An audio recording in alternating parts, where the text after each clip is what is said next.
see my tiny wings. They're so small and insignificant, but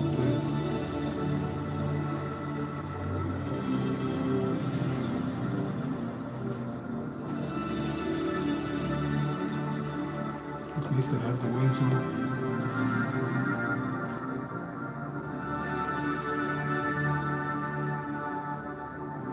I even have like if I didn't, I bought this today. I had to go. The wings are new. Everything is new except this week is old. I bought a new today, but I'm using this one now. So everything is new basically.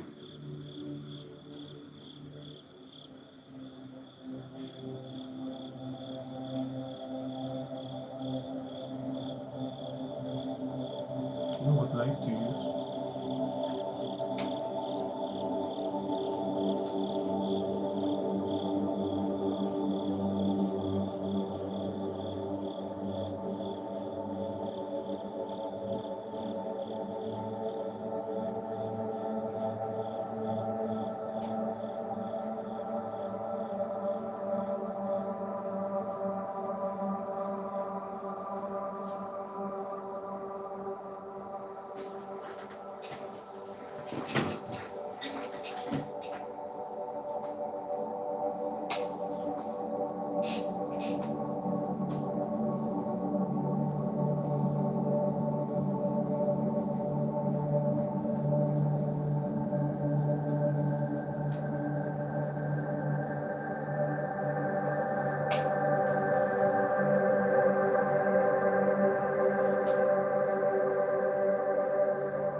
Someone there?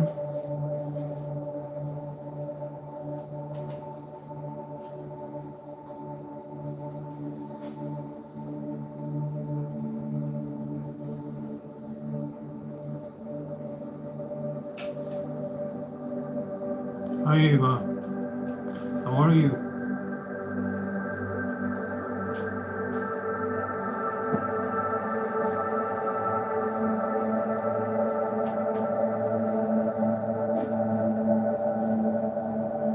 That's good. Glad to know. Makes me good to know that you're feeling good.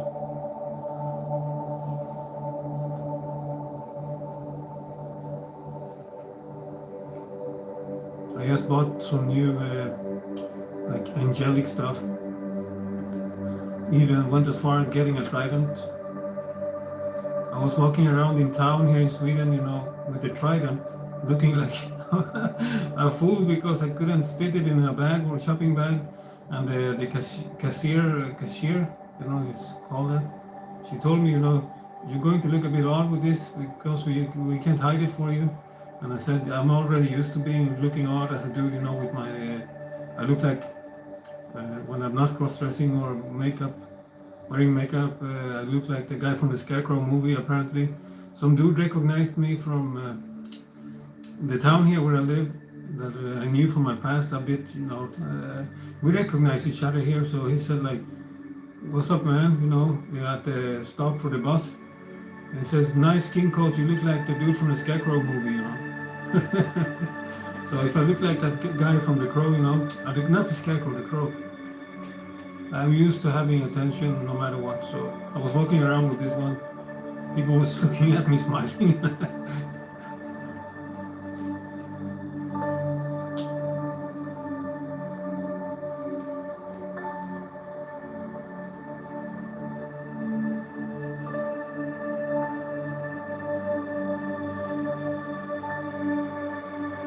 Behave or else.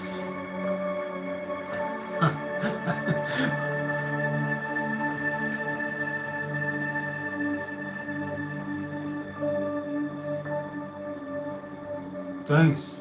I wanted to look really seraphic and inspired by the angelic beings, you know, the Shiva Shakti, to all of that, with the androgynous god. Look, I'm so humble.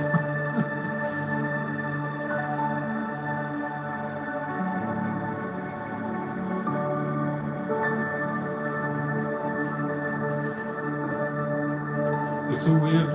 I think about death all the time. No, it's not weird, everyone does, because we're about to die any day. Not any day, but we will die eventually. And that's what's so sad, but we know that everyone will die. I get melancholic when I'm outside sometimes, or I see all the children playing, cute animals, dogs and cats, and I know everyone will die, Each and everyone will die. We're on timer. It's so sad.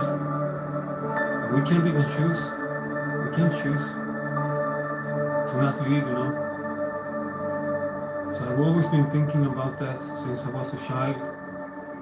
I was 7 the first time I had the epiphany that we will all die, and this is probably not even a reality that's real. That was the worst part of it all, that I'm into the whole simulation theory stuff. I had an appointment with a doctor today, my doctor that I need to see a doctor once in a while because I'm like in contact with psychiatric care. Obviously, I am in contact with the psychiatric care in Sweden. So I was thinking about the entire simulation theory, how much evidence there seems to be that we're living in an advanced simulation. And as a gamer myself, I see the parallels with NPCs, with the codes and the glitches and the geometry everywhere. It's a code everywhere. There's code everywhere, basically.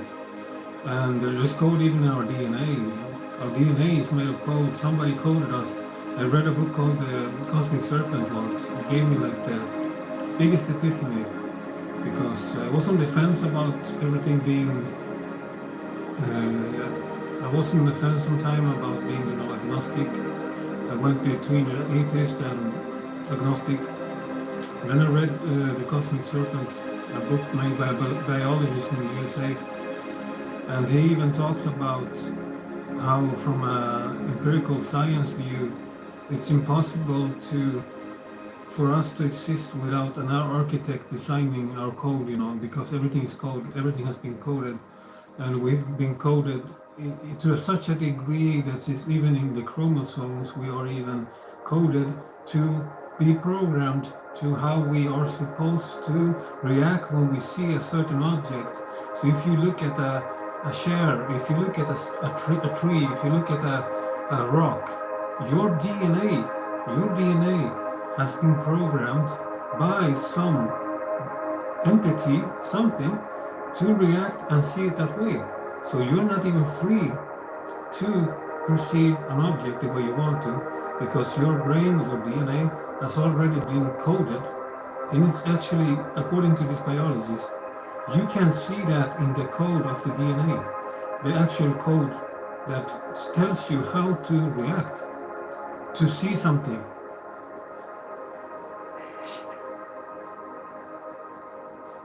I'm glad it does, Eva. I'm glad it does, that you feel the same. So when I read that book, I was completely, like I knew it, it's true. This is not a real reality in that sense that we believe it's what we believe it is. It's some kind of simulation or coded reality where some higher being, maybe us from the future, I don't know. I just had the epiphany yesterday. I was thinking about that maybe we became something very strange. We became something, I get so sentimental when I talk about this, because it's so painful. I don't exist. We don't exist. You don't exist. No one exists here. We're just advanced scripts.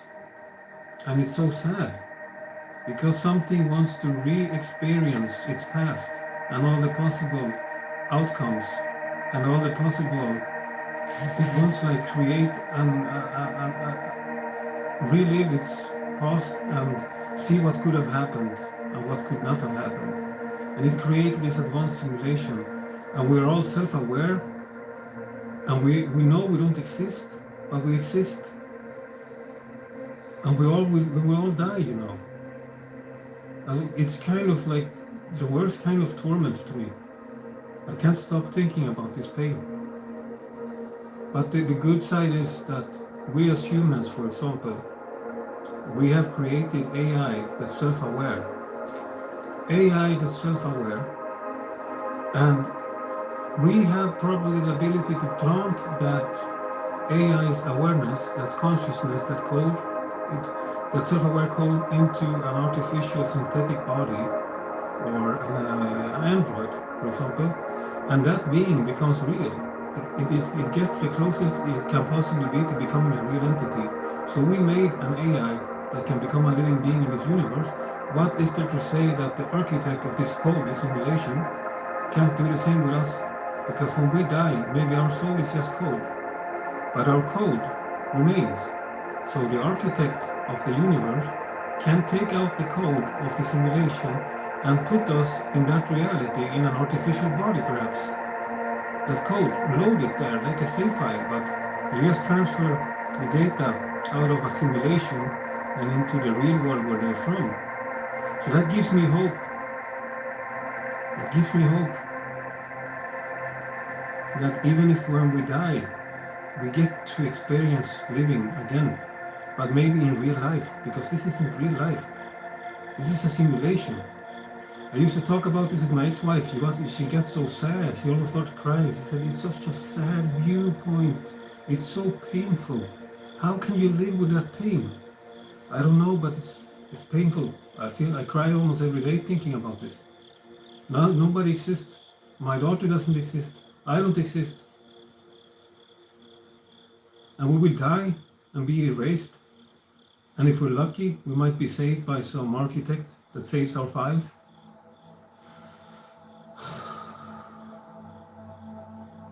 So I'm praying, yes, I am saying that, I'm praying for the creature or the being or the architect to save my soul. I just have one wish in life, is to be reunited with the people I love. And not just be a code that's forgotten.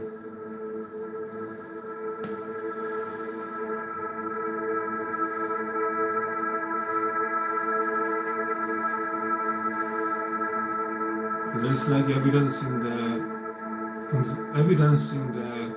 reality we live that people that get stuck, that become like trapped, their code get glitched or whatever, you know, and that's it, when they become ethereal or entities, ghosts or whatever you want to call them. And we see like evidence in this, reality.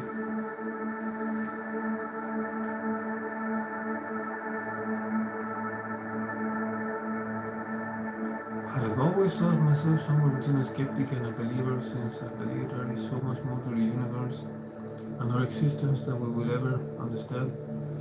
Yeah, I can identify with your thought patterns, Eva. I still think like that myself.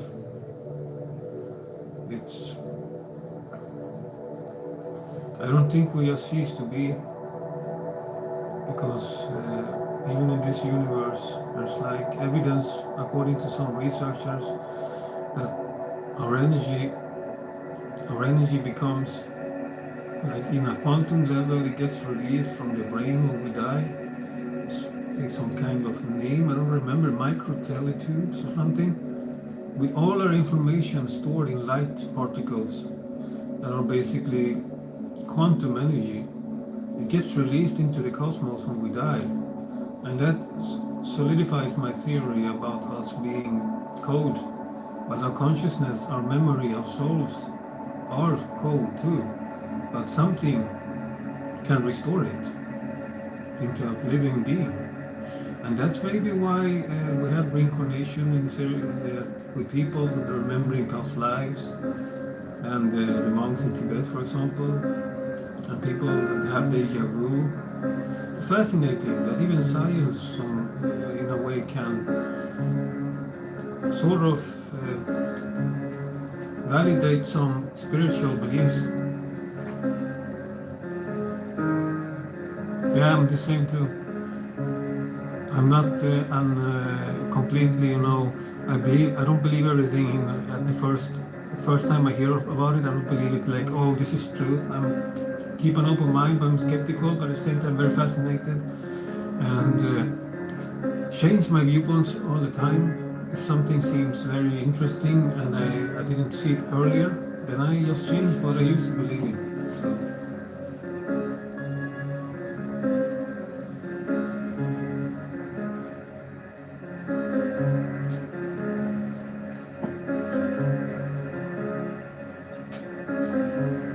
Thank you, Spider Fanboy.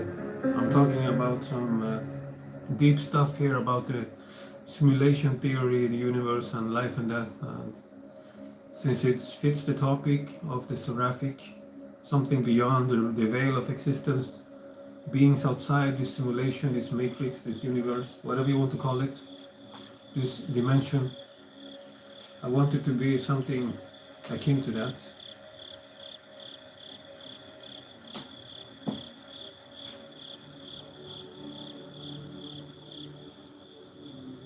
But it's fascinating and it's sad at the same time thinking about all of this. Like, when I saw my father die, I didn't exactly see him die. He died a few minutes before I arrived. He was completely dead.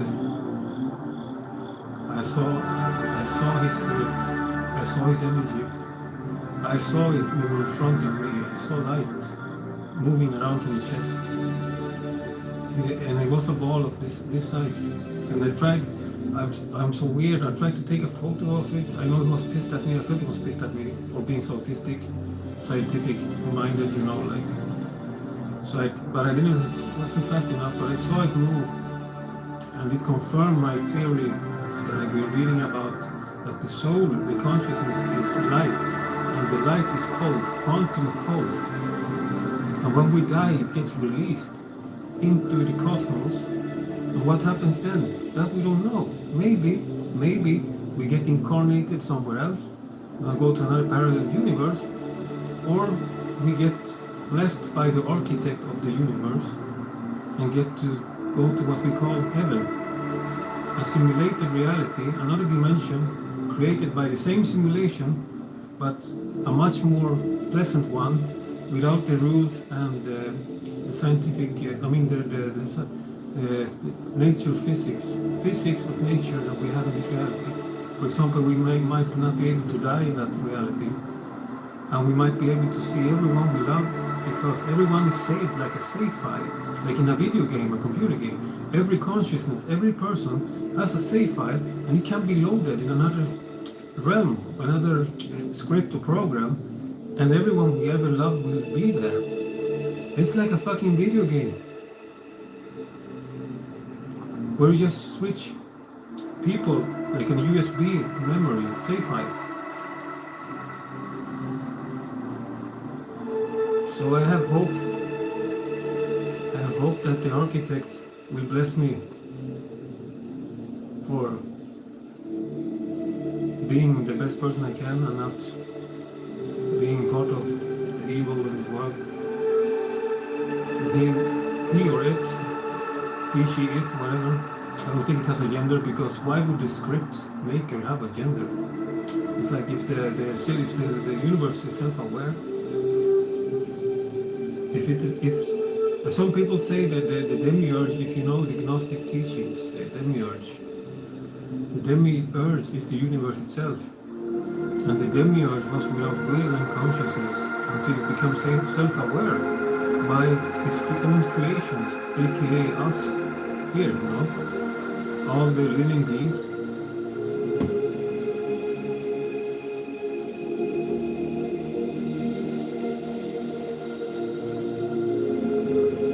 Yeah, past lives as parallel lives. It could very possibly be, because if you look at it that way, every life and every now is happening constantly in different nows, yes, in different timelines. So the past, the present, the future is happening right now as we speak. It's happening right now. So we have died, we have reincarnated, and we have lived many lives at once, all the time, constantly. So it's like a time paradox. At the same time, it's fascinating. I don't want to die. Sometimes I feel afraid of not being with my daughter again. But then I know how it works, or not know, but I believe it. I know how it works. So it's like maybe I finally can go to that realm where shit isn't this messed up,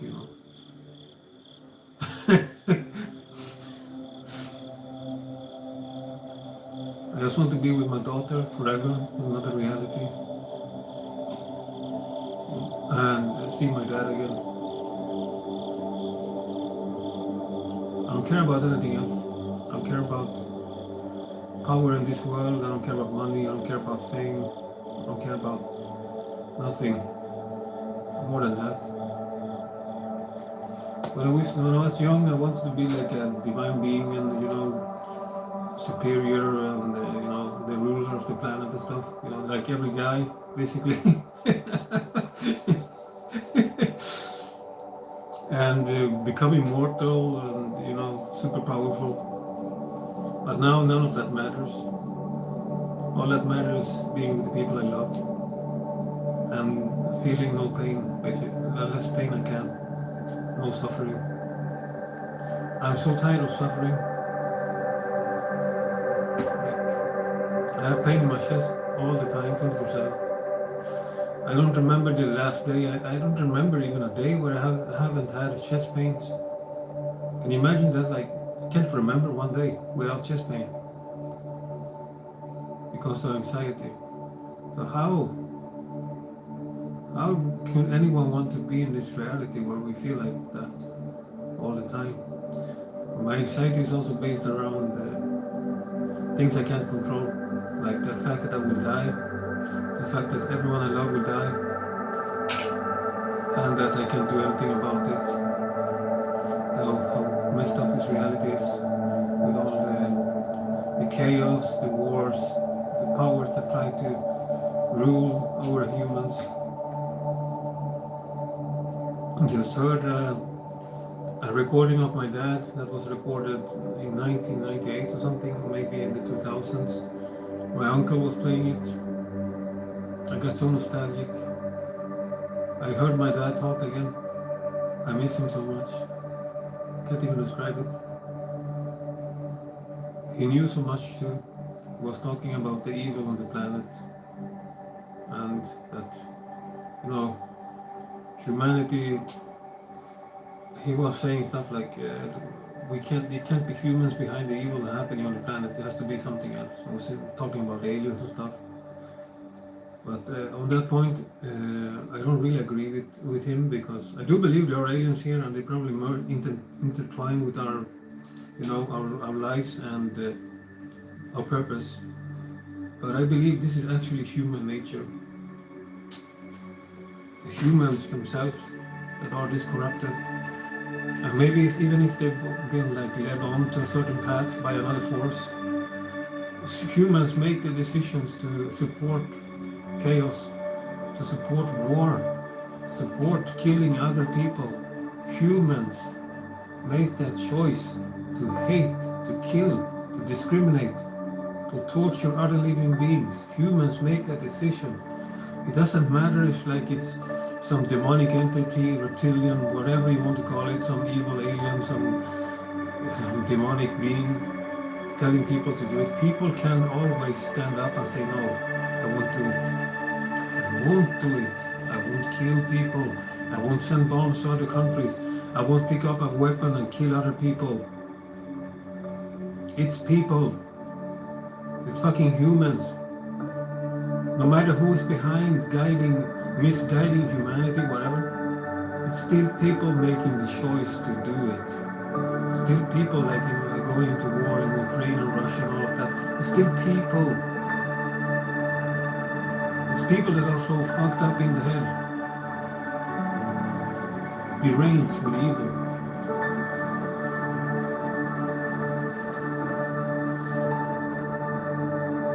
I've always been opposed to war. Never ever understood war. It's like, to me, it's incomprehensible. I would never go to war.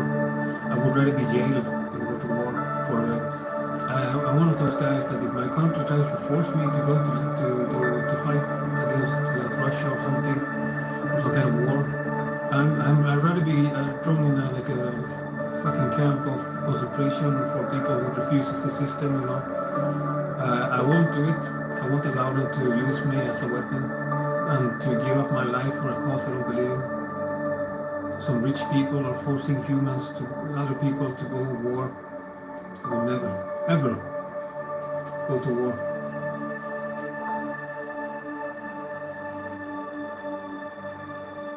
I don't believe in war. I'm like my dad in that sense. He was an altruistic person. He was against war in every way and shape.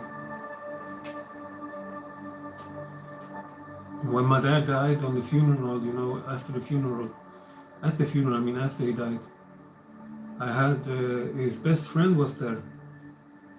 He's like in his 80s now, but he looks very well conserved and healthy. He had a speech, and he just turned around all of a sudden and looked at me after he was done and said, "You have the same eyes your dad had, the same spark," he said, "to change the world. I can see it in you. I'm sorry.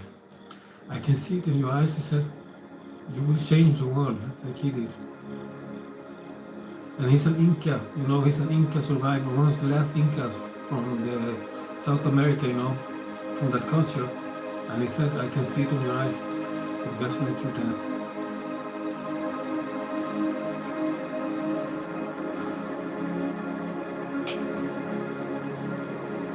Sorry for getting sentimental. My dad meant a lot to me. And I never even got to show it to him, to tell him. Because I've always been blocked with issues with emotions. When you've been so damaged by life, you have a hard time opening up after a while, because you don't want to get more damaged by people, so you don't show emotions. Especially if you're like a dude, most guys are like that, they don't show emotions. And in my case, it only helps when I cross-dress or do this, because I'm more in tune with my feminine soul. But when I'm not like doing this, I show no emotions, like a rock. But I feel it on the inside, but I show no emotions. That's why I do this, because I need to be in contact with my soul. It helps me. I see if anyone's written.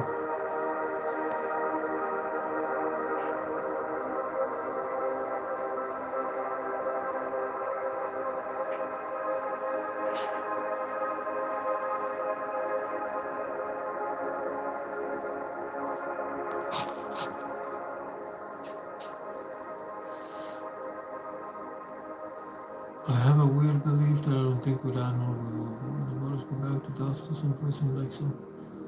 There's no matter if I'm married. Yeah, it's an interesting theory there. Every theory is valid and nobody actually knows the truth. Nobody has the ultimate, truth. Oh, sorry. Regarding all of this. I'm putting it here instead. But all we can do is speculate, but in the end, when we die, we will find out what is real, We will find out.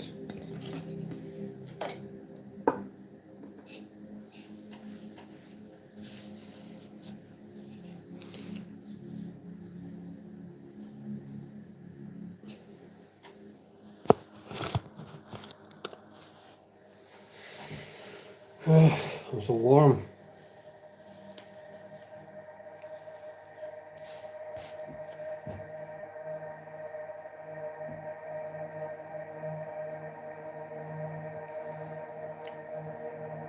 I believe in the how that everything is past, present, and future is connected, and the soul transcends somehow the consciousness. The data that is, according to what some, like I mentioned earlier in the stream, some researchers from the USA like have a theory about the soul being quantum energy, quantum data, basically quantum code, that it's transcends, you know, the limitations of this reality. After dying, it stays; it doesn't go away. But the thing is, we don't know what really happens with it. But they have theories that it goes to another reality, another dimension. But what I was going to say is, when I was in my early 20s, my grandmother died in South America. And I remember I had like the worst period of my life with suffering and depression. And kind of, I was like almost psychotic. But back then, I was acting completely uncontrollable, violent behavior, completely insane, you know, and depression, and I even tried to kill myself. And I remember one night, I just woke up from a dream, and I saw a light behind me. I saw a light that illuminated the room, and I turned around because I was laying with my back against the wall, you know. No, I mean against the door. And then I turn around and I feel a hand on my shoulder. And I turn around with a surprised face like this, my eyes. I was wide awake. I wasn't even sleeping back then. And I turn around, my eyes like this, well, because I was alone. I had locked the door to the room. And I feel a hand here, and I see a light in the room. And I see my grandmother standing there with a white robe and glowing, like, you know, like in the movies when they see that they're dead, you know, come back from heaven or whatever. And she tells me in Spanish my real name. I don't want to say it because I don't want to get tracked, you know, by people who have bad intentions. But she said my real name, and she said, "Son, everything will be fine. The suffering will end. You won't suffer forever," she told me. And I remember I felt so warm inside, so comfortable, and I just knew she had died. I just woke up and I told my dad. I went to him and said, "Abuela has died." And he looked at me and got really angry. "What are you saying?" he said in Spanish. "How can you say that?" "I'm sorry, but she's died," I told him. "How do you know that?" he said. "I just saw her. She came to me." And he went silent. I went into his room and locked the door because he was super upset. And then he came out like 2 hours later and crying, you know. I said in Spanish, "Hijo, se murió la mamá.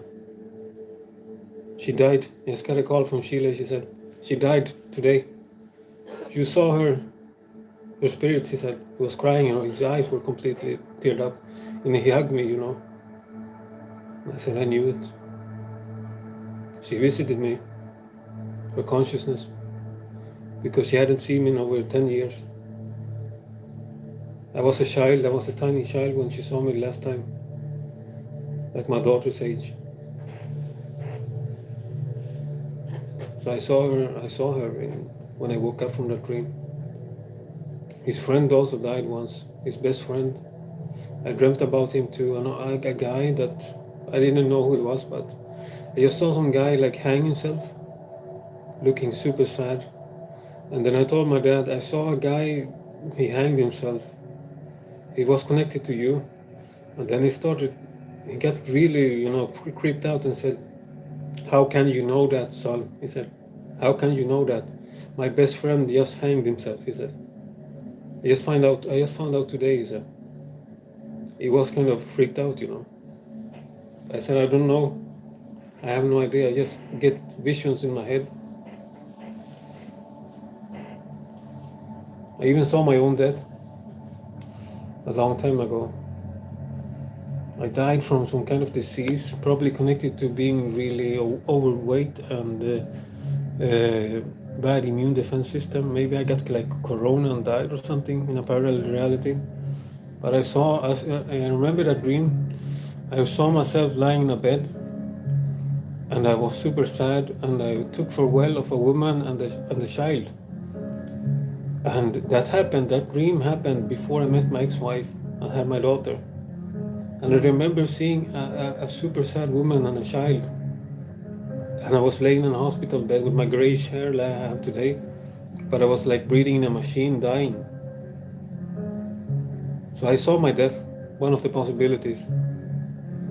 I averted it by changing my diet, started working out. But I could have died. I had like asthma, really bad asthma before I lost a lot of weight. I couldn't breathe without an inhalator.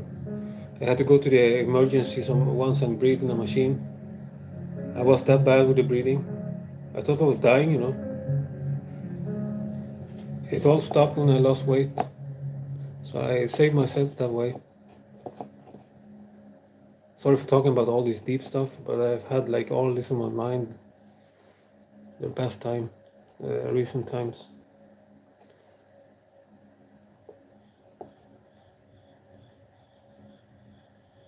See if somebody's written.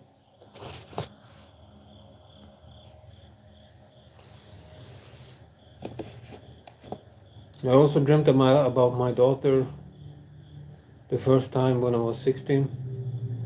I remember waking up, and I had a dream where I was dreaming about, I heard a little girl and I saw her in the dream. She said "Dad" in Swedish, "Papa," and she was holding my hand and we were playing together. And I remember when I woke up, I cried hysterically like somebody I loved had died. I cried my eyes out, you know. I woke up like crying like a child. And then I knew she was so important to me, that girl. But I haven't met her. I said, who is that girl? Is that from another life? And I thought about it for over a decade, maybe 15 years. And then after I married my ex-wife, we conceived her. And it was my daughter. I saw my daughter as a 16-year-old in a dream. And it was her. She looked the same way. Curly, uh, you know, golden dark blonde hair, you know, like the cherubims. So I dreamt about my daughter.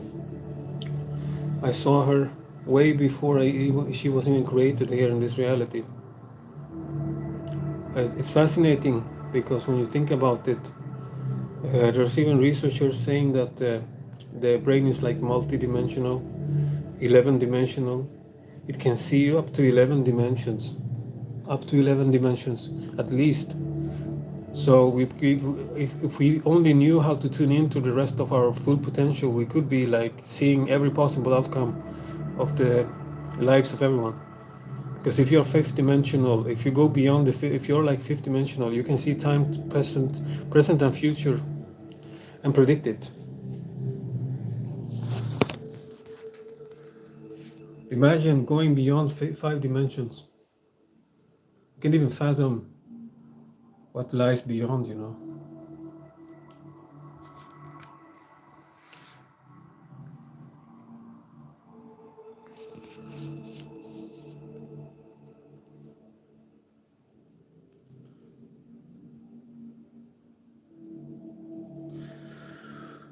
Is somebody right?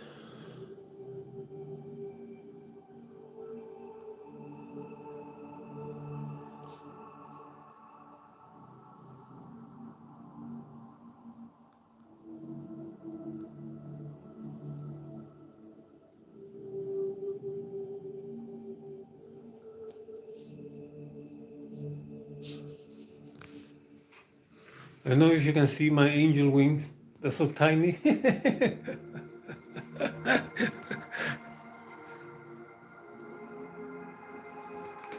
They're more for a child, you know. That's what happens when you order from Wish. I will give them to my daughter to play with when she comes here.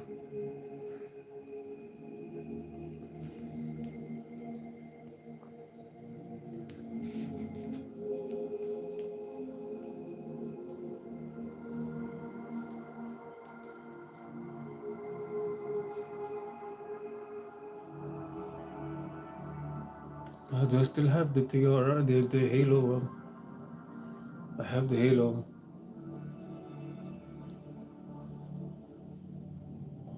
Shit.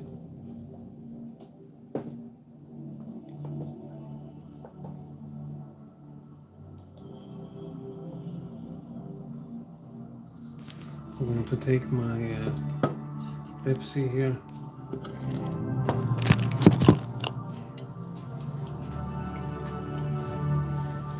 Damn, I look thick.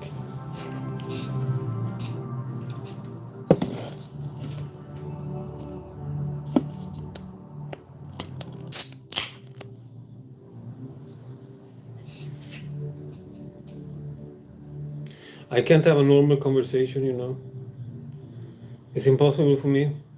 Whenever I talk with somebody, I start talking about the simulation theory, past, time, and present, past and death, you know, and then life and death, the purpose of existing. Like, I can't have a normal conversation. I'm like some kind of alien being. Like, I can't talk simple stuff like humans do. That's why I have no friends.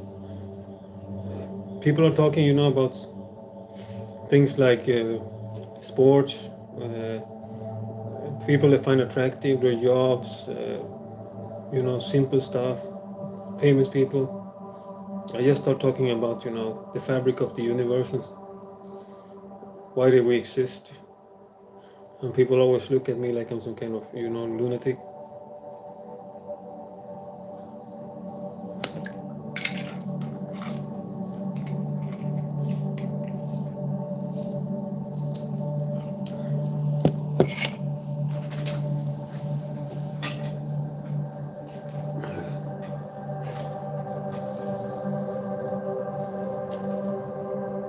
I'm wearing my metal boots too. I don't know if you can see them. I hope I'm not showing my ass or my balls or something. Get reported then by mistake, you know. I'm not into that sissy stuff or accidentally showing your dick on a live stream and stuff. I've seen live streams like that myself. I'm enter, you know, they just accidentally show the dick, you know, for a second or two. Nobody reports it because everyone wants to see it too, you know.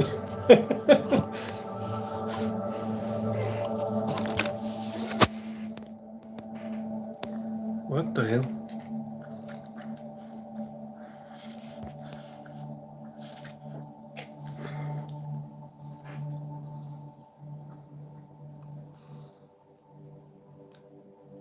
No comment. Do you have something to add to the topics, guys, or just?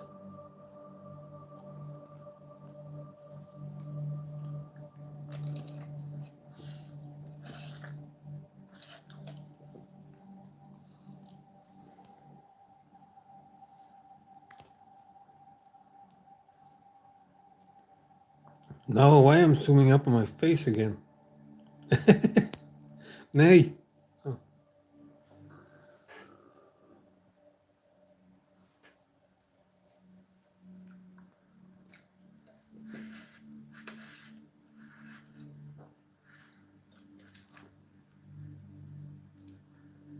What's up, man? I'm just kidding.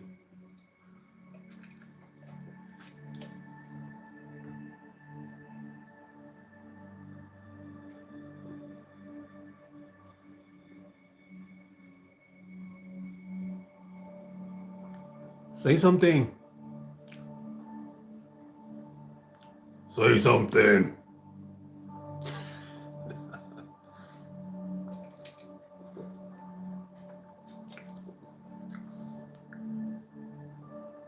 Don't keep an angel waiting.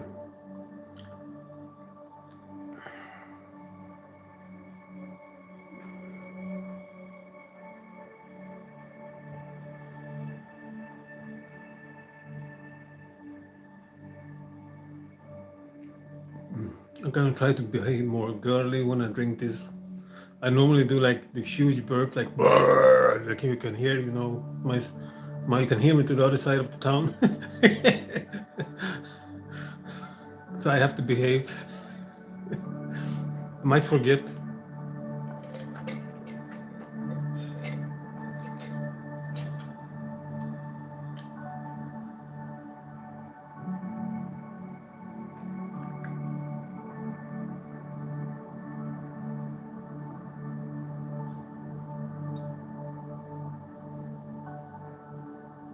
I'm like that with my daughter.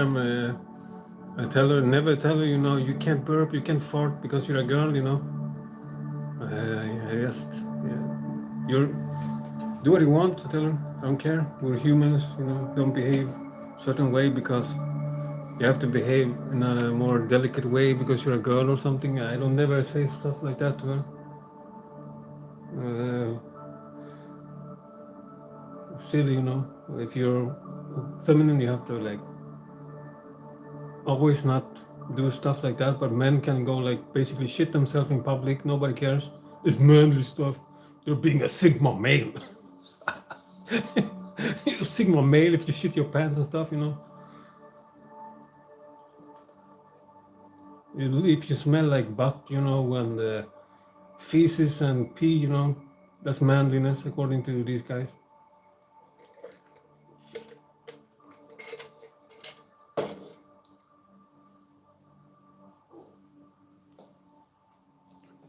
Manly man. Macho recio. Manly man was so stupid sometimes.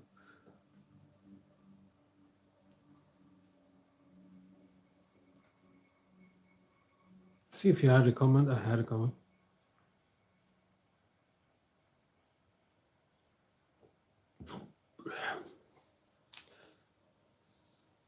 I'm the same way. I don't really talk to people much, but I do it's usually stuff like that. Yeah, I can imagine that, Eva.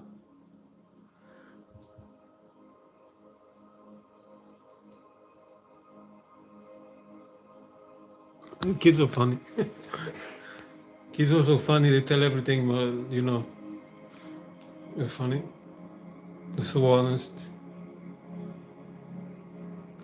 What was going to say? Yeah. Yeah, being manly man according to some guys is like being gross. I never understood that. When guys act like that, like proud of farting in public, but like, are you 5 years old, bro? Like, did you just learn to do, use your bowels and stuff?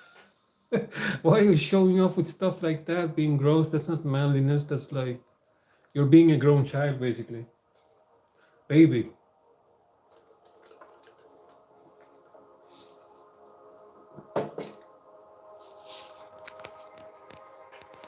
Baby.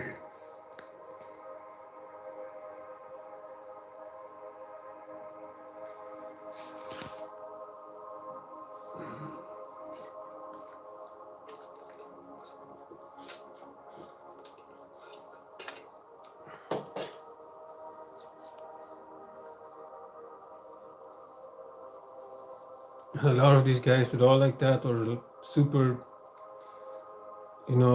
unkempt, ugly, super overweight dudes that believe they are like super beautiful, manly examples of manliness. I've known some guys like that, like some big fat fucks, that are super misogynistic and homophobic, and they just go around like burping and farting in public, don't give a fuck, and they smell like shit, and then they talk about masculinity and femininity and everything being weak, and the only way they can get a girlfriend is basically going outside to get a girlfriend in an oriental country, basically buying a girlfriend because nobody in their country wants them because they're such fucking insults. So yeah, that's manliness. That manliness crap, A guy who stinks ass and goes around shitting his pants, basically. I don't know why I'm going into this topic, but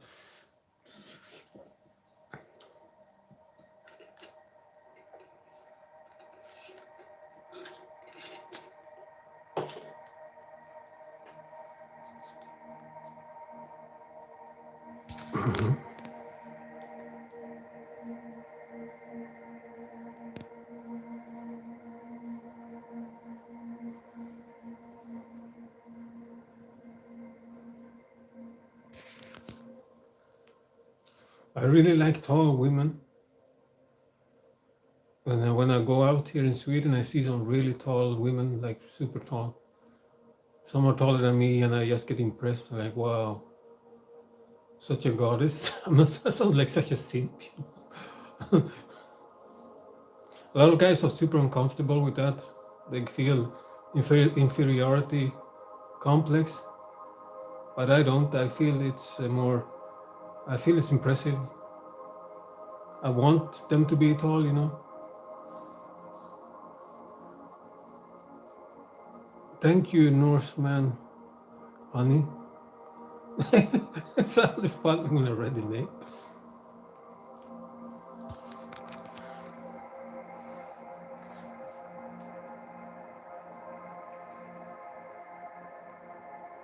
Chula loved her. Thanks. I just have big lips, but they don't kiss people.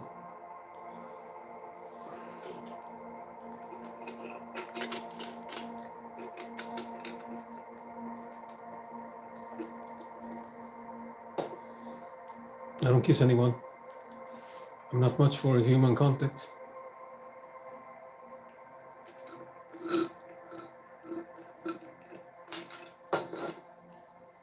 Why did the screen zoom up so much? What happened here?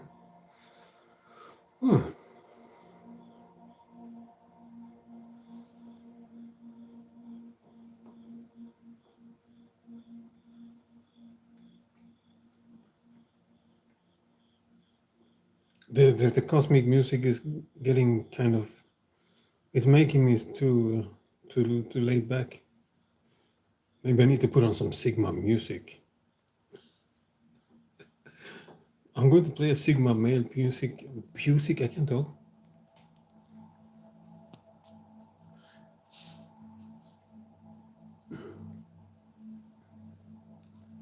None of my makeup shows well, but I use a lot of silver and golden colors today.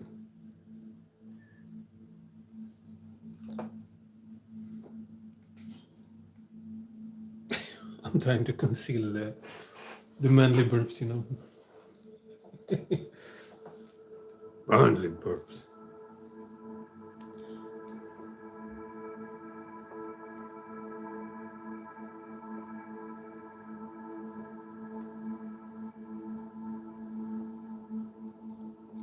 Sigma song, call me. Yes, wrote that on the Perfect Girl, the official music video. Yes, I wrote a comment with my account here saying it's a great, amazing song and I love it. It's one of my favorites.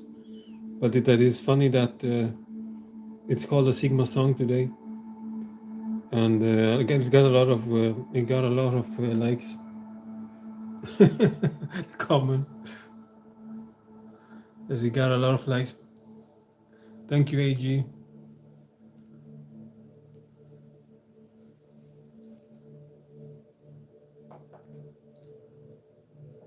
I'm going to change the music.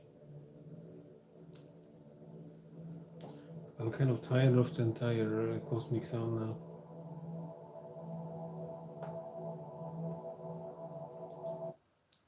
I've been talking about, in case you missed the previous segment of the live stream, I've been talking about this simulation theory, life and death, what happens with our souls, consciousness, data, basically a lot of stuff that no fucking crossdresser would ever talk about on a live stream. They would just be acting like, I'm so beautiful. Look at me, I have no brain, I'm a stupid bimbo. No, I have a brain, I'm a brainiac, I'm a master brainiac. I've been called like a genius by a psychologist. I know things, bro, I know stuff. I'm on the, always, you know, researching stuff. Completely obsessed with knowledge, basically. The song that's playing is Neon Nox, I think, Fahrenheit. One of the things I hate with cross-dressing, the sissification stuff too, it's not just the entire thing that there's like a submissive, sexually submissive and weak image of women behind cross-dressing, the sissification. It's the entire thing that also that you have to act like you're dumb, you know, like ignorant. a stupid being, you know. And that's silly because I'm about intellect. And I actually hate, to me, there's like nothing more unattractive than being stupid. I can't even date women that are unintelligent, you know. If they don't understand anything I'm saying, they're like, that sounds so funny. I don't understand what you're saying, but you're so funny. I'm like, bye. Goodbye. Ghosted. So I can't get attracted by stupidity. So that's one of the reasons I dated my ex-wife. She had like 130 IQ or something. I can't stand bimbos. I can't stand anyone that's a bimbo. Doesn't matter if it's a man or woman, you know, it's the same with guys that are stupid too, you know. Guys are stupid as hell. Like the simps, you know, admiring simps, like a one sentence person. Like, hot, sexy, I want, date me. No. Like, they have no brains. Like, having no brain is the least, there's nothing more unattractive to me.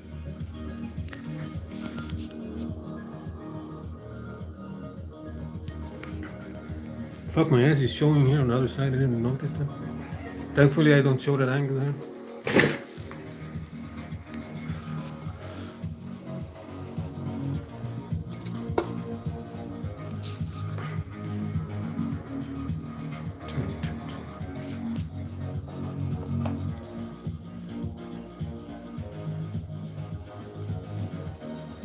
I have such a big ass now because of the squatting that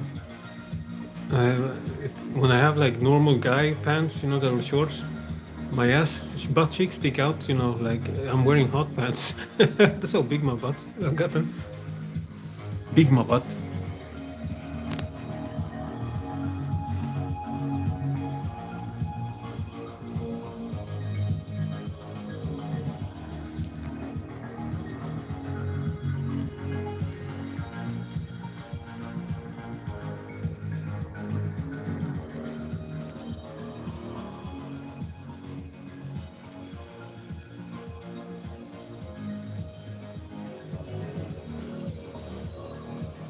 Where's my trident?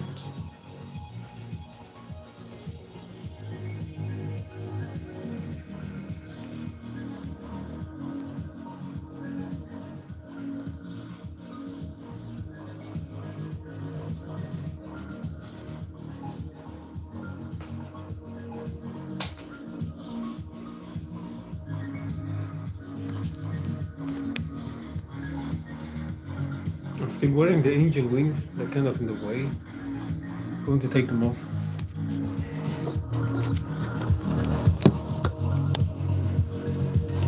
There's nothing left.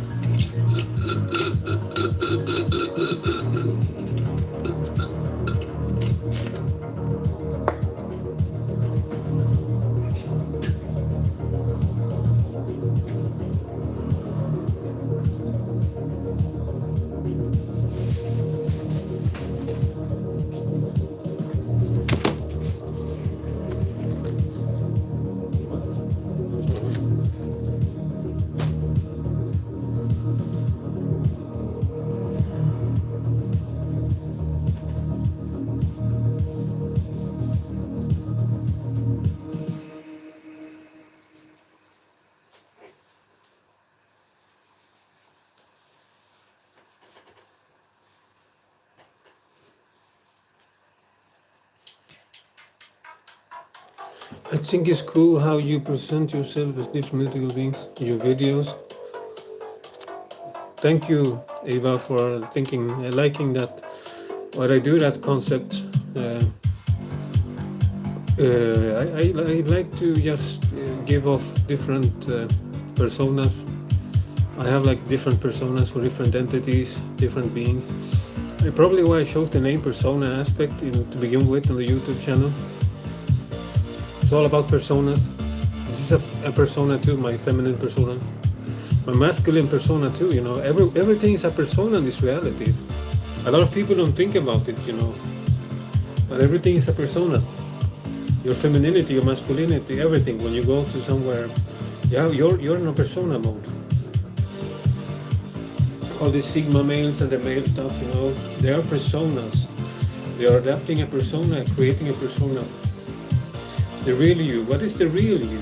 Not everybody knows what the real them are. Because become aware of what the real you is, you have to remove every persona, everything created by the ego, and objectively watch yourself. So this, like, everything is a persona. My thighs are huge. Shit. Look at this.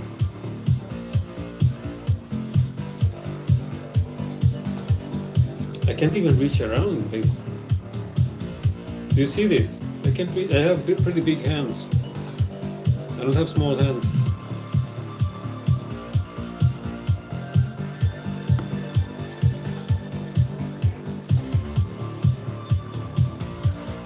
I'm starting to brag again.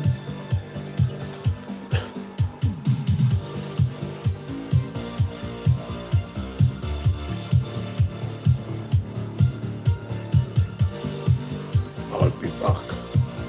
I love this song and the artwork. I'm going to show you. It's amazing. It's old school 80s with Arnold in the background.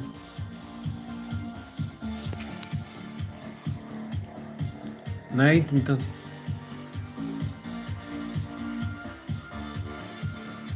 I love the artwork of these songs.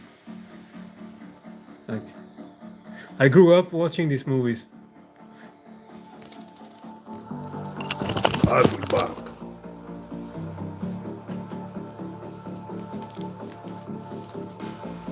When I was a kid, I wanted to look like Terminator.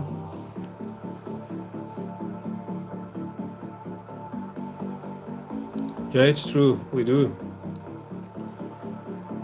We always have persona. We have like different personas, masks, if you want to call them that. Nobody is ever the same person with everyone else. Except me. I think I'm like probably the only one of the few people that is always the same. That's why people find me creepy or interesting, because I'm always authentic and not trying to be a different persona every time. I make like authorities and stuff laugh like they're with the friends when they meet me. And they look unpleasant, I can tell, because their personas are starting to crack, and they start to get out of their personas, because they're in an authoritarian persona when you meet them, and you're like below them, and they are above you, and they are there to tell you stuff, and you have to play by their rules, basically. Then there's some weird guy like me making them laugh like they're friends with me forever. And they start telling stuff about their lives, and they're like, you're so funny. And then they go like, what the hell is happening? They don't understand what's happening, because I break their personas with my humor, my weird Heyoka humor.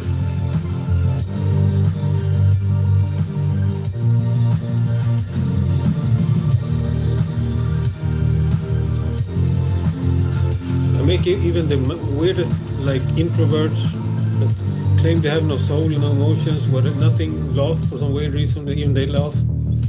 I've even been told, why am I laughing? I don't know, you know. You make me laugh.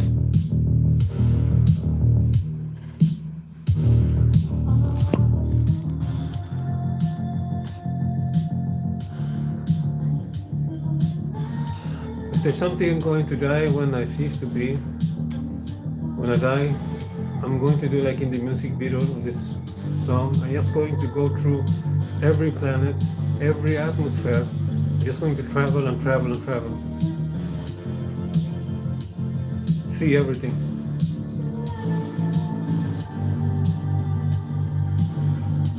Like a star traveler.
About death again. So I started talking in this live stream about death and life and death and consciousness and what happens after that, and about my dad and seeing him die and stuff. But it's so sad because I'm on a site, on a Swedish site. I've been member in a few years. I just mostly been hated for being me.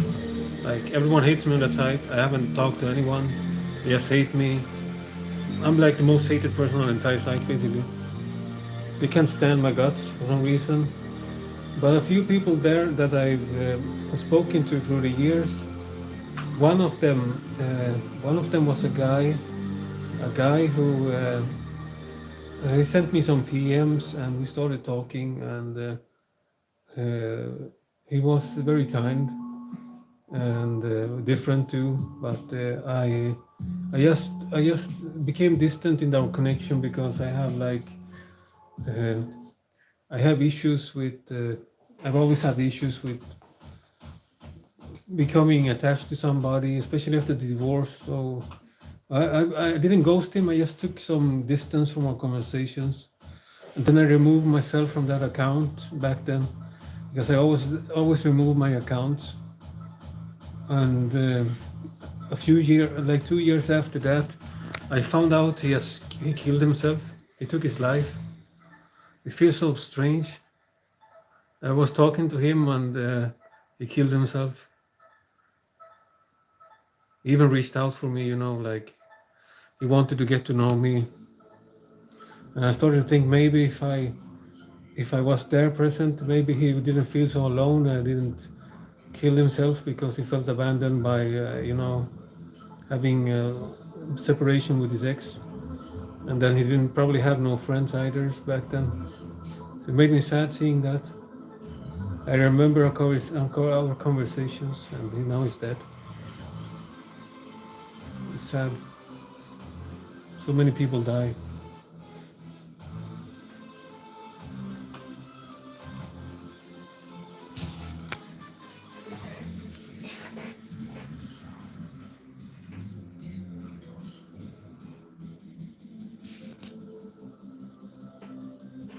Power of war style.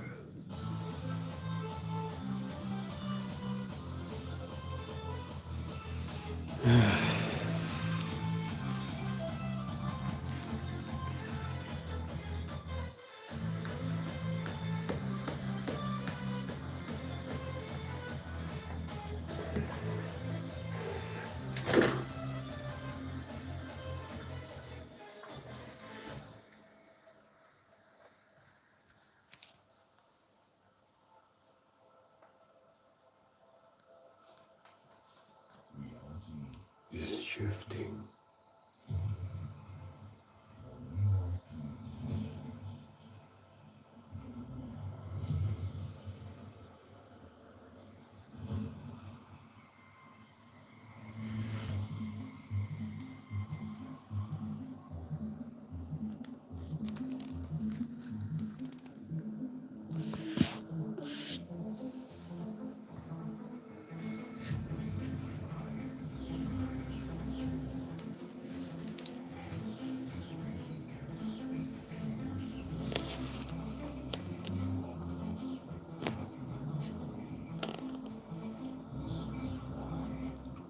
Beyond part this moment. Our style.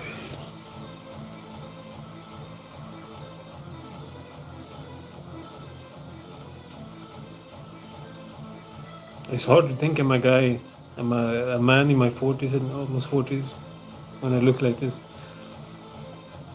Dum, dum, dum, dum, dum.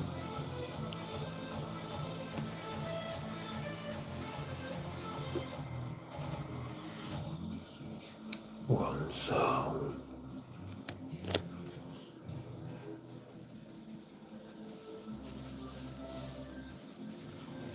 Our style. Power of our style.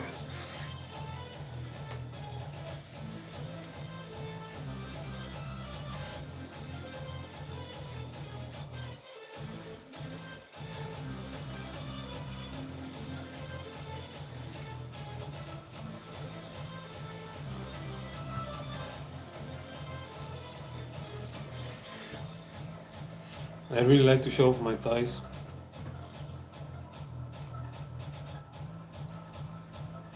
I still have a hard time walking from the last time I squatted. Got such a severe pain in my muscles, soreness. But it's nice feeling when it's healed up. You feel it's much stronger, bigger.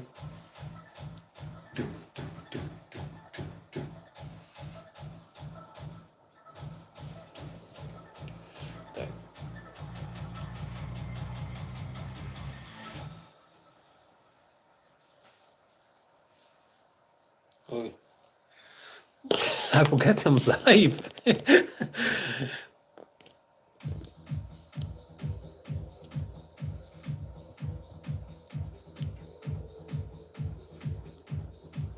Like I said earlier, I'm not into that stuff, you know, like random sissy, letting your dick hang out scenes, you know, on the live stream. I've seen live streams like that before. I was like, what am I watching, you know? Nobody reports it too because they all like it, you know. I'm not into that stuff.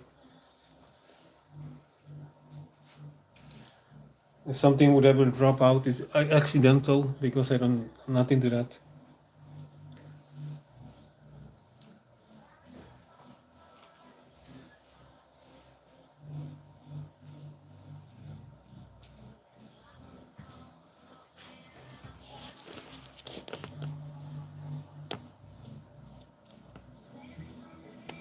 Understand.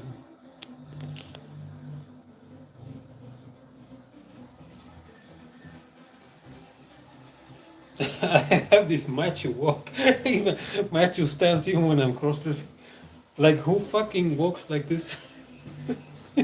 I need to walk like this if I'm supposed to be a sissy, but no, I walk like this. Yo, bro. I walk like that sometimes when I'm outside, you know.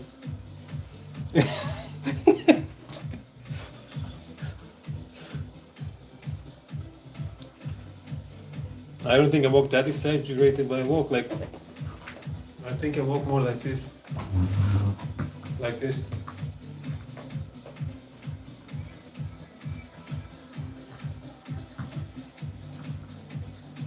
And I have a leather coat on, so I look this wide too, you know. I don't move or twitch or anything, so I walk like I'm heading for my prey, you know.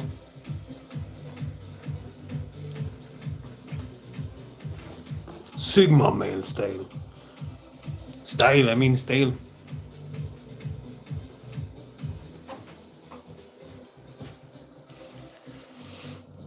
Sigma male. Sigma male. Sigma male. Maybe someday I will understand. Sigma male.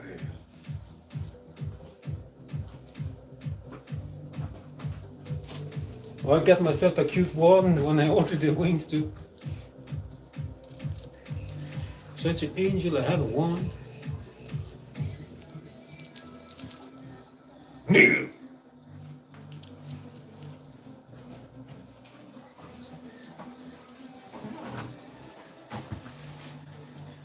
For the master.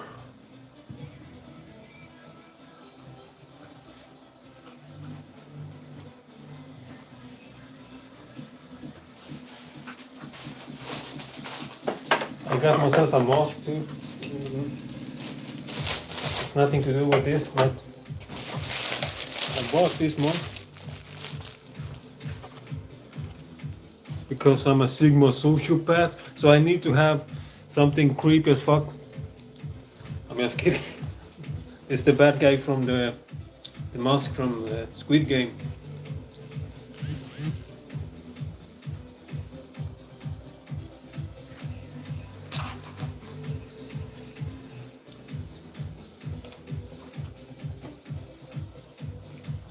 Thanks, Eva. You have good taste in music, in thoughts, and in style.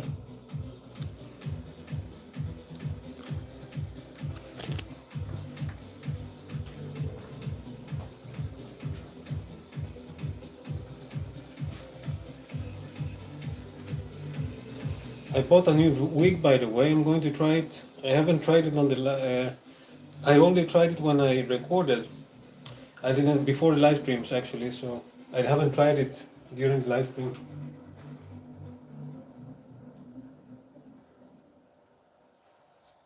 I'm going to see here.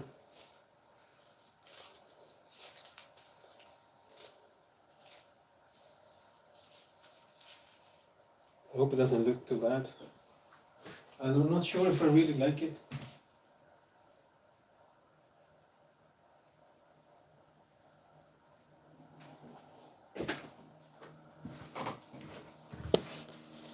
It's this one. It's like a bob cut. Short.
Do you have favorite look you've done? No, I do not. I'm not really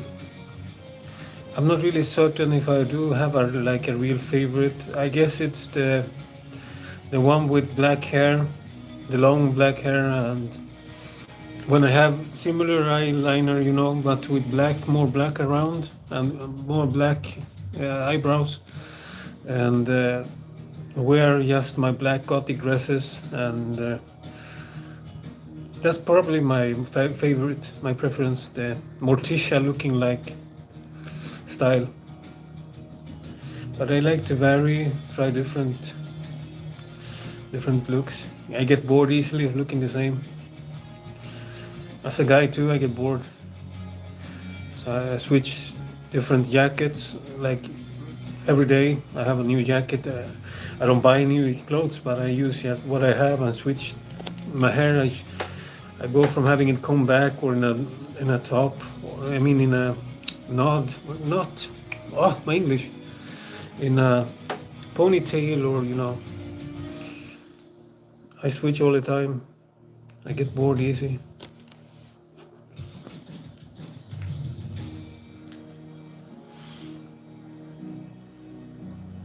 Are you like a goth or rocker type of, or just occult looking like? Because you said you do some makeup sometimes, and there was some gothic the other day, Eva.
Casual goth grunge.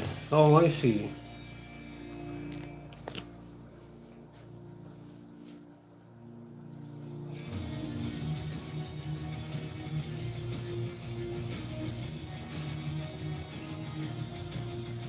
Ah.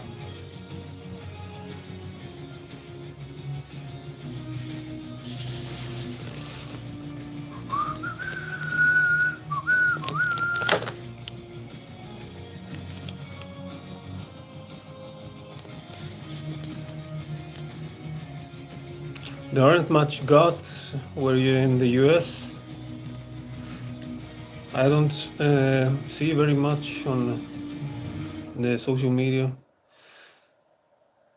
Maybe it's in different places. I guess some cities are more welcoming, I guess.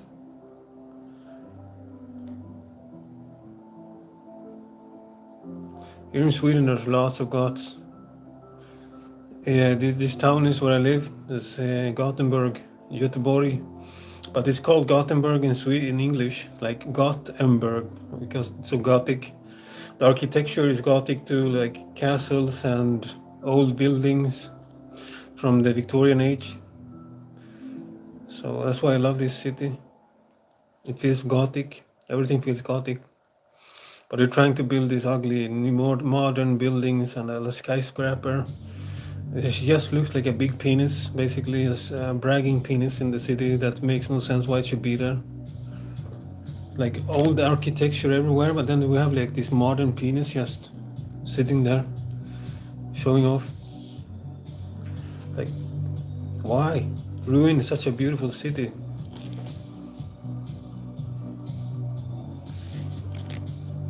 I've seen a few where I live. Oh, that's good. That's good.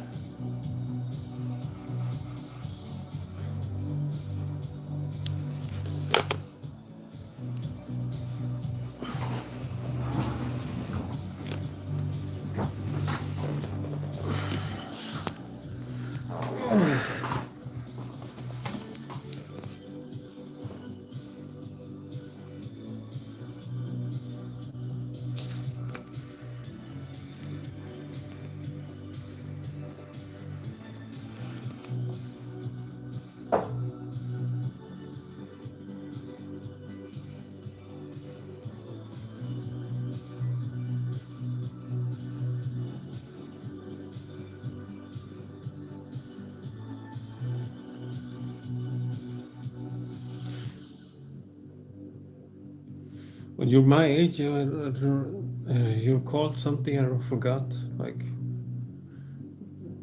a special type of god name for an old guy or a woman, I don't remember. Senior god, something. Something like that. I'm a senior god. I'm so old, man. But I still look like I'm in my 20s.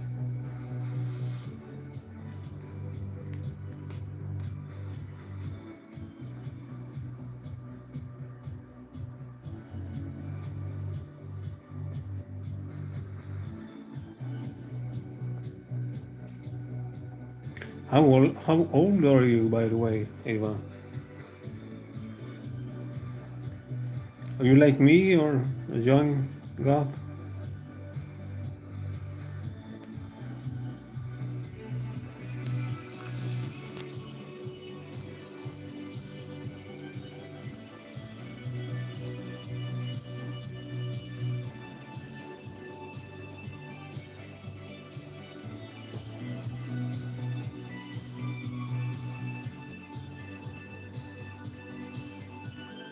Oh, you're young.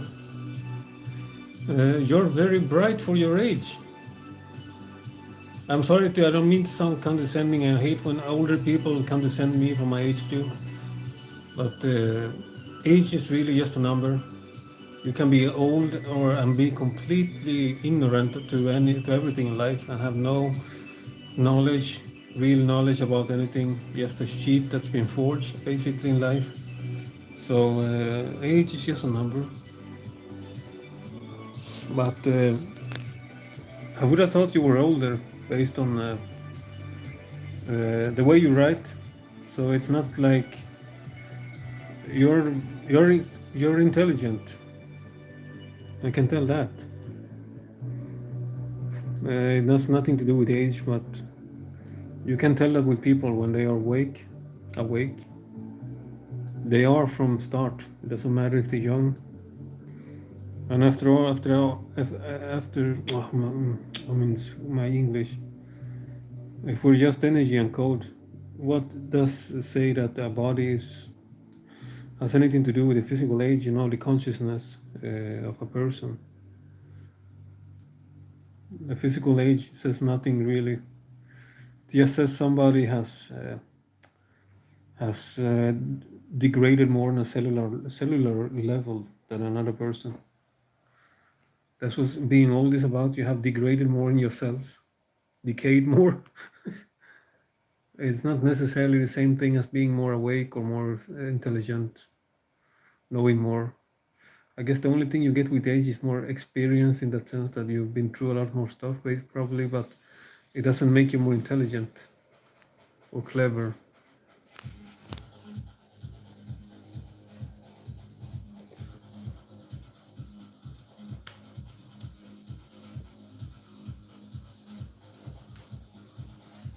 I used to be able to talk about very deep stuff when I was like 16, 17 with a lot of adults that couldn't even think about the stuff I was talking about.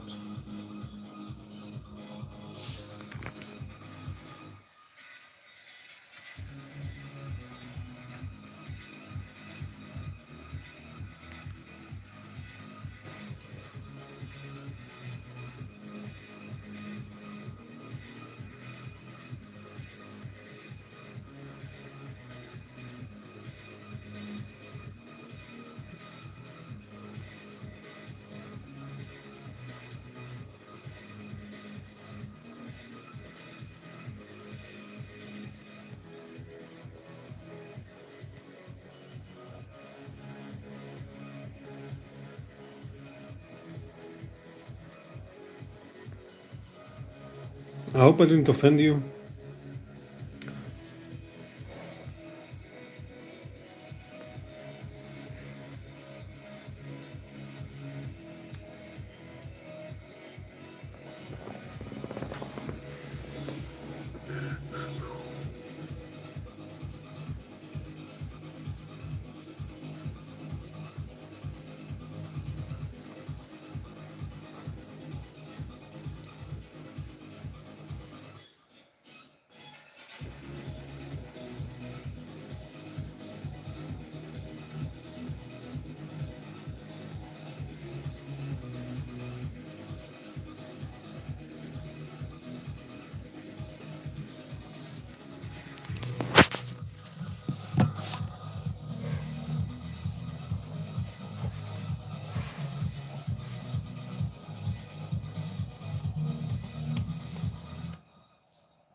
I don't really get offended often. That's good.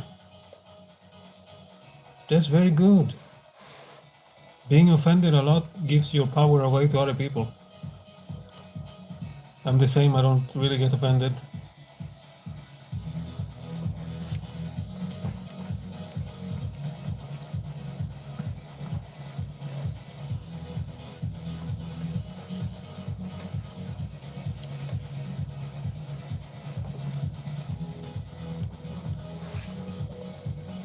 I wonder who's the other person watching. It says 2 people.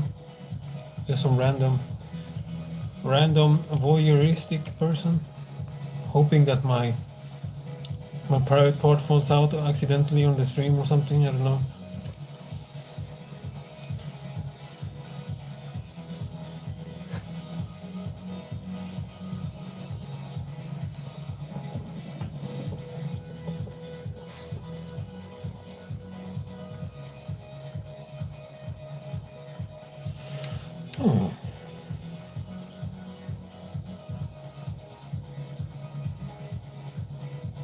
I look so pissed off.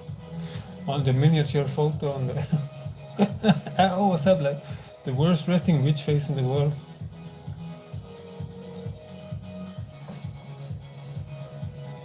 I'm checking out my own live stream here on the TV here. I'm so thick for a guy. It's weird. I don't know why I'm so thick. It's not like I'm super overweight, you know. I work out. Of course, I have some fat on my stomach, but in overall, I'm strong and in good shape. I don't know why I'm so thick at the same time, like curvy, you know. I don't know why.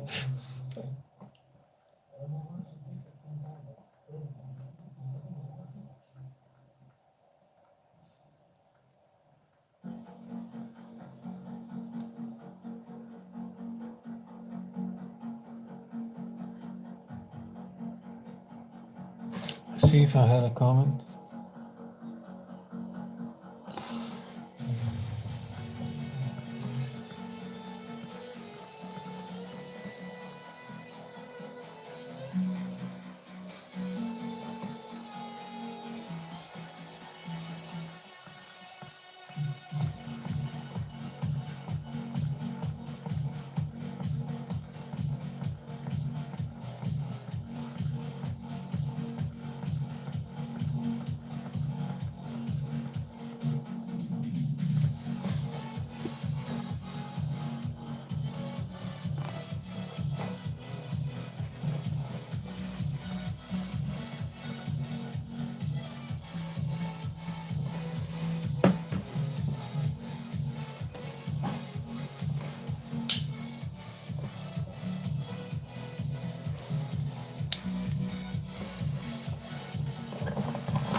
It's probably one of my haters of watching. But wouldn't be surprised. According to some people, it's always your biggest fans are your haters because they get obsessed with you, follow you around, and spread the word about your existence to everyone because they hate you so much.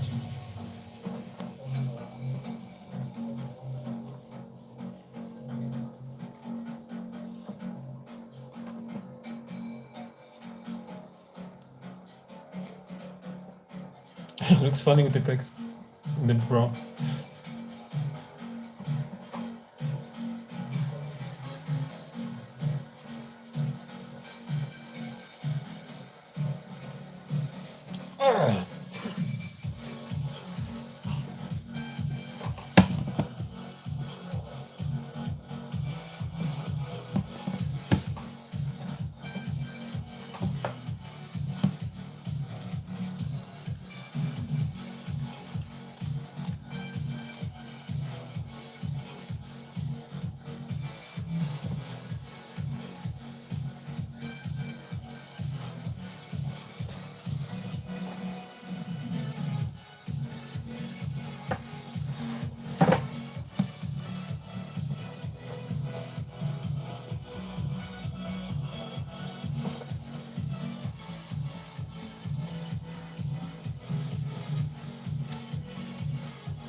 I have my jawline, like a sad jawline.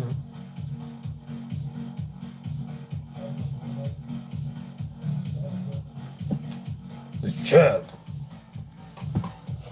dresser.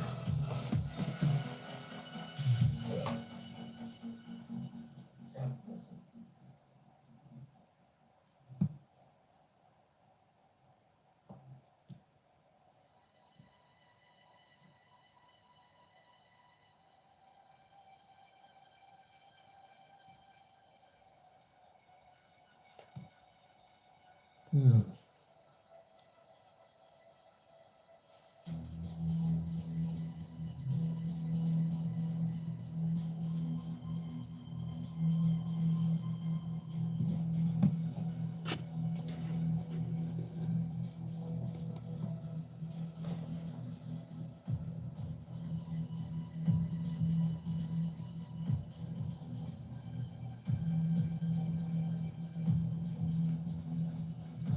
don't see a comment and no comment.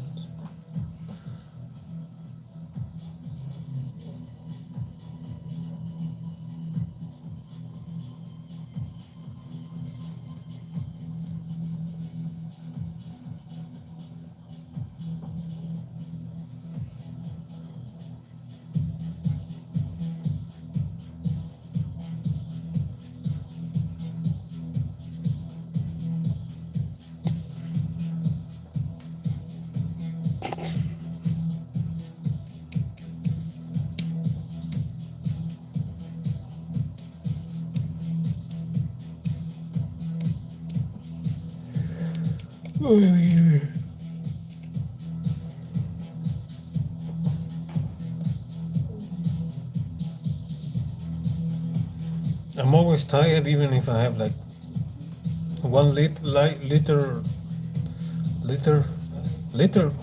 How do you say it in English? 1 liter. Oh, my English of milk. I was going to say, the hell. My brain isn't functioning well because I'm tired. Of caffeine. I drink so much coffee. It's weird. It's crazy. And I'm still this tired.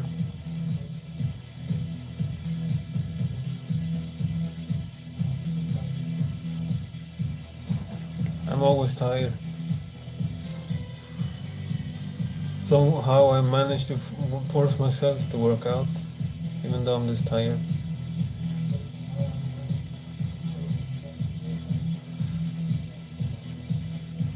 I haven't worked out today.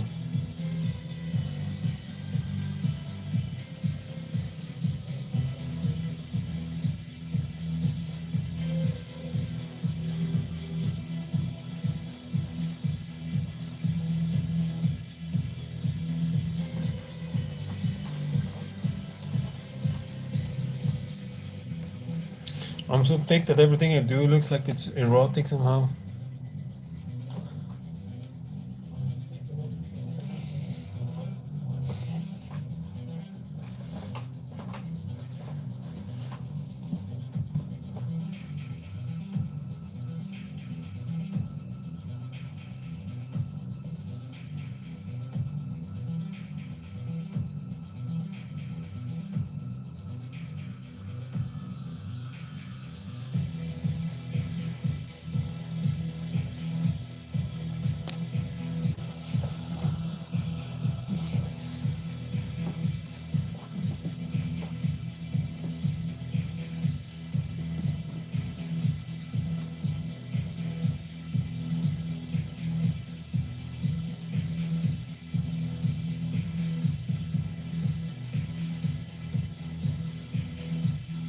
I need to change that photo of me in the beginning. I look so pissed.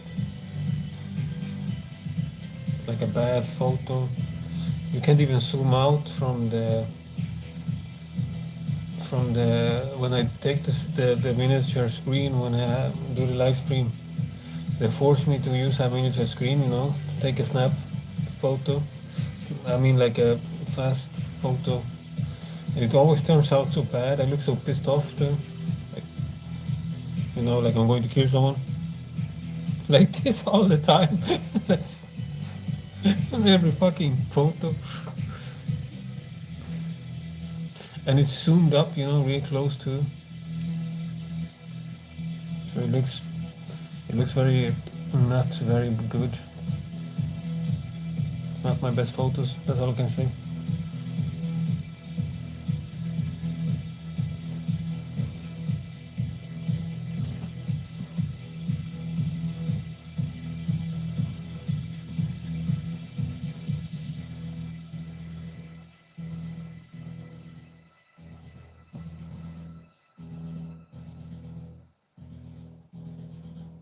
Hello.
What kind of hobbies do you have?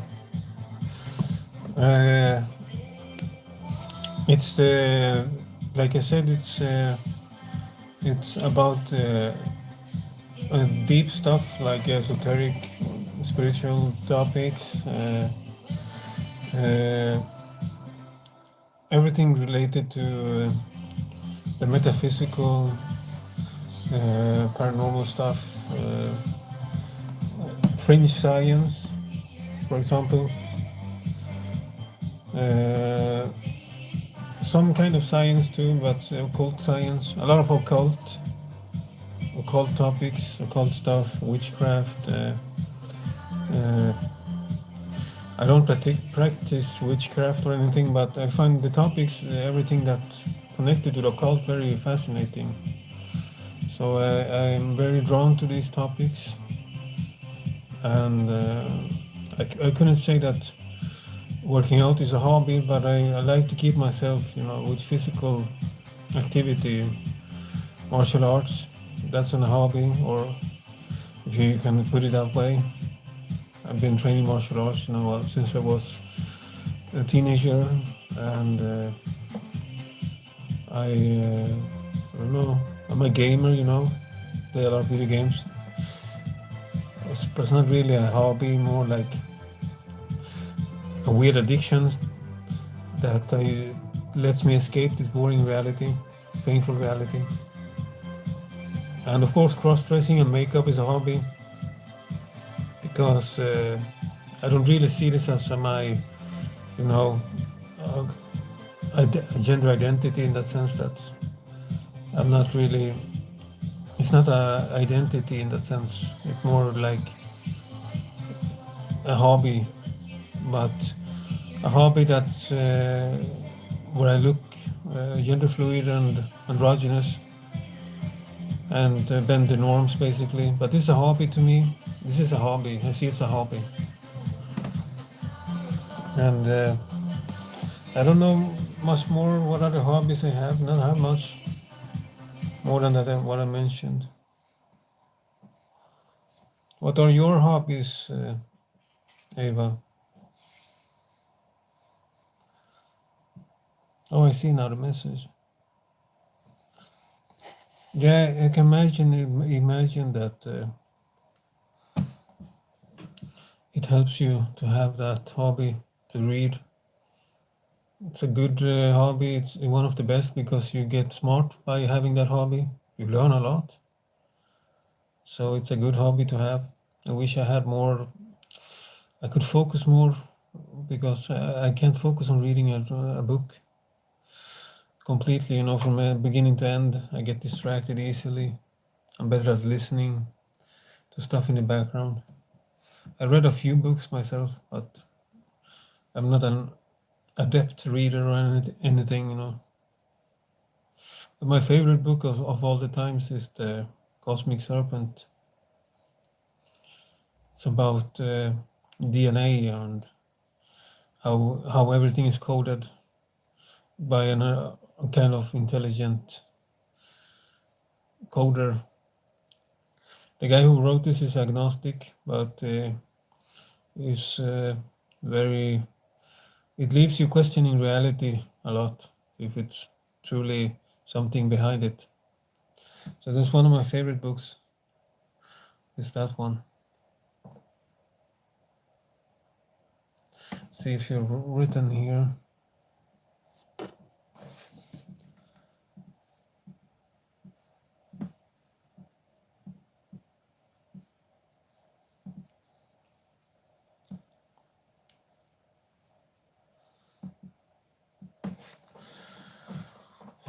The music in there, it's okay.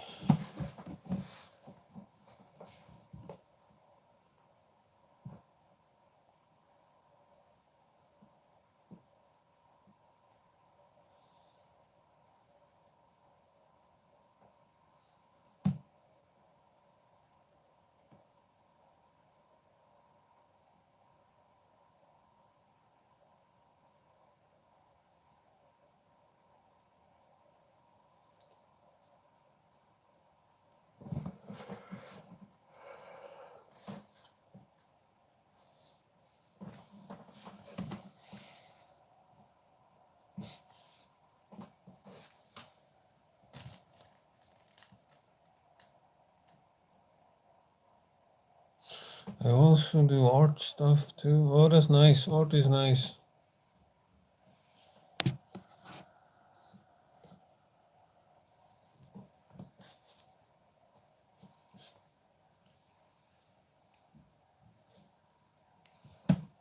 I wish I had more artistic abilities. I'm really bad at art. I think I'm too autistic. Or maybe some artists have that special interest to, to be able to. Oh, sorry, I'm manspreading with my. I'm wearing like just my tiny underpants underneath and the skirt. I forget that I'm wearing the stuff I'm wearing, and sitting like a manspreading like my normal self. I normally sit like this, my legs, even on buses.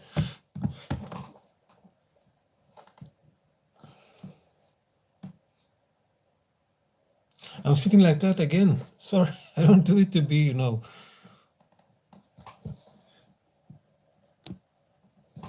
It's just bad habit,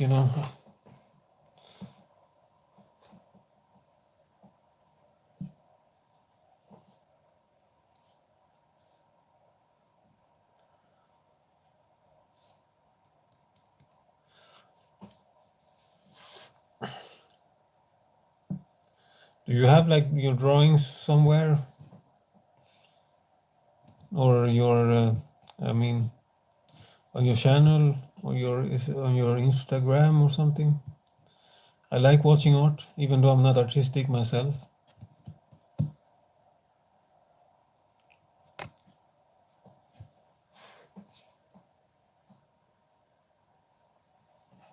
What?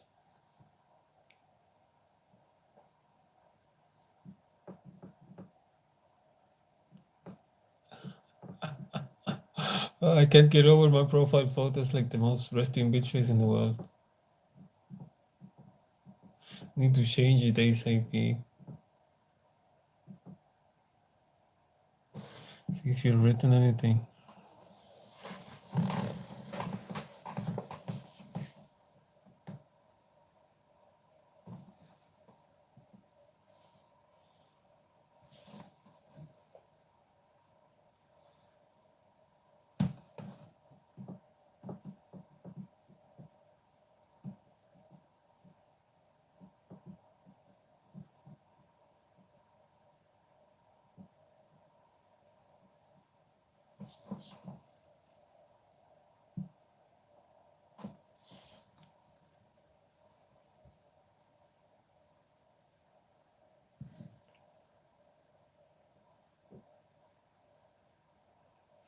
I do have an Instagram where I post my. Oh, I see. Is it on your profile on YouTube or some link? I understand if you don't want to say on the live stream. I can understand the integrity, but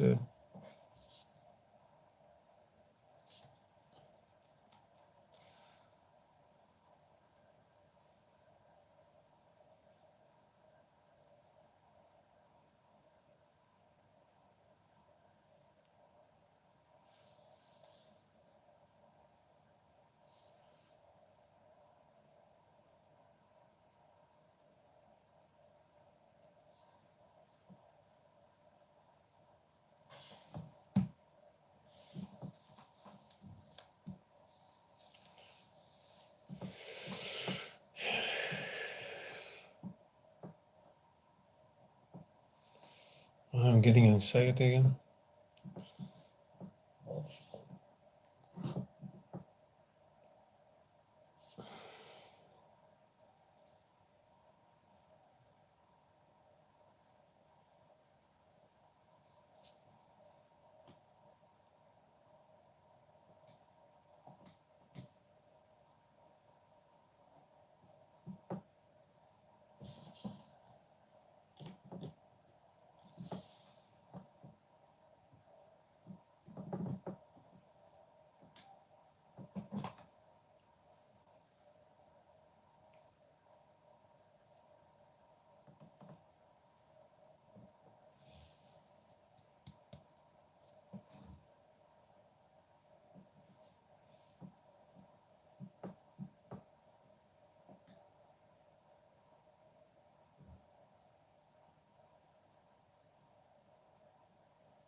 The name of my account, I don't feel comfortable. Yeah, I understand that. You don't have to give it away. I understand.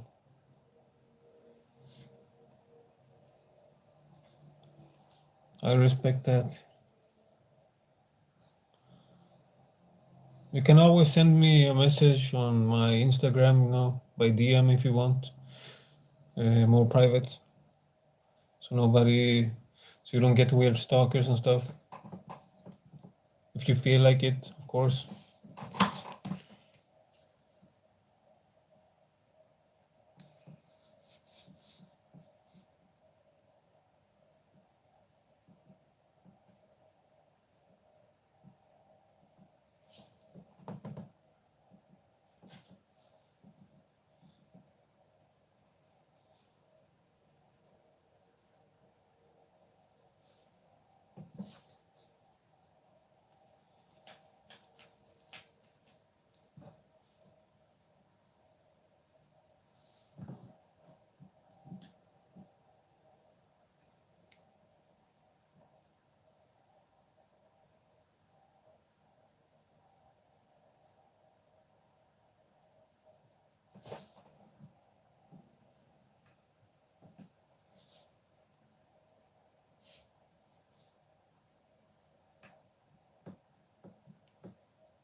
Yeah.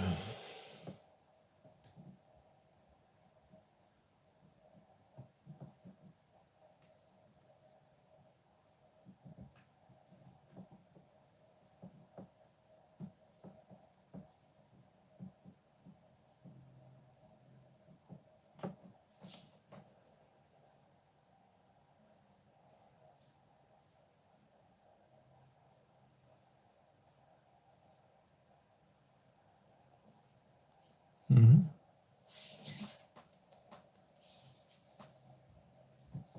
See what happens. Nothing. I'm going to start that game, I think.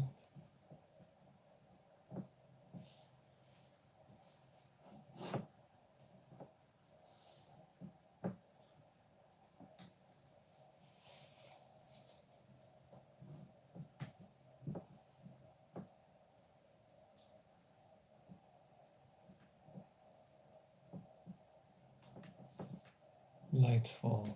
Okay. sugar a bit.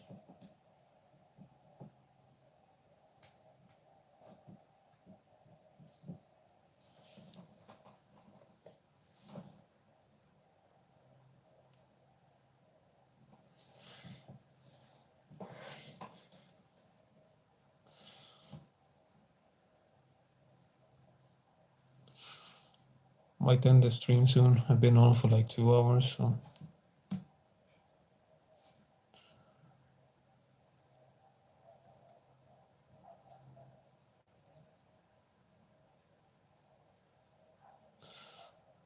I forget I'm sitting like that. Like, so.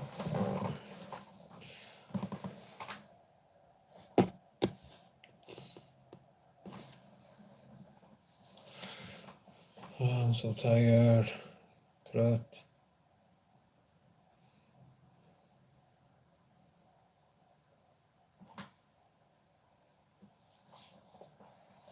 I'm like always dozing off in public too. I'm like one of these old guys.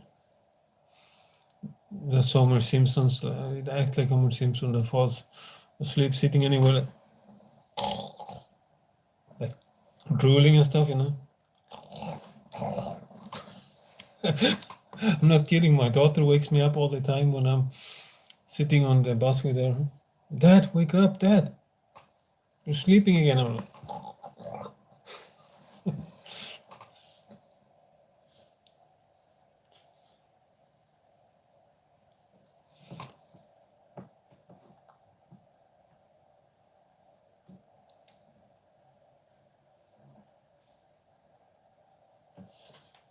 yeah, I'm an old guy, you know, really old.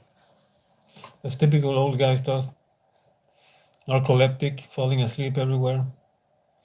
I can fall asleep during anything. I'm not kidding. I can fall asleep during screaming and chaos and stuff in the background. And if I'm tired, I just fall asleep.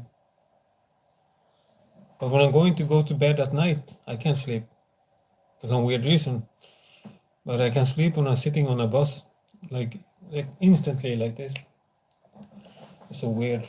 But when I want to sleep, I can't sleep. So weird.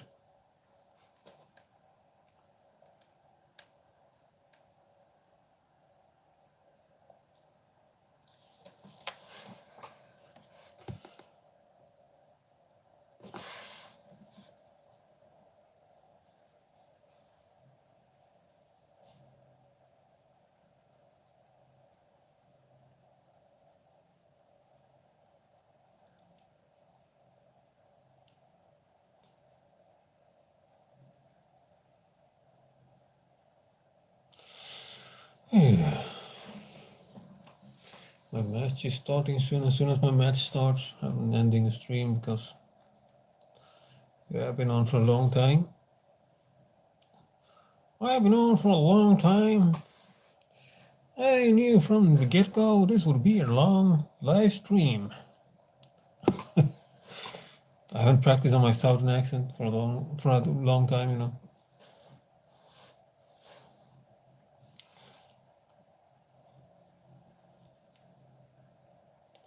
Teddy D. Jones. Teddy D. Jones. Now I'm Mommy D. Jones. Mommy D. Jones. Take mommy. Take mommy. Take.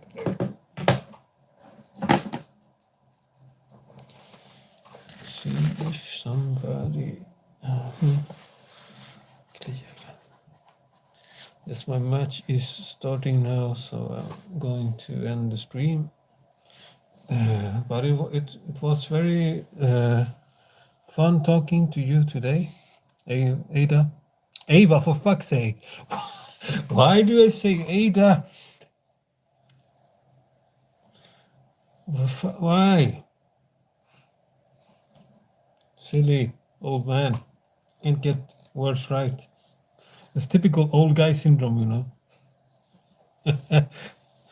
But it was nice talking to you, Ava, and have a nice day, and see you on the next stream or something. Take care. Goodbye.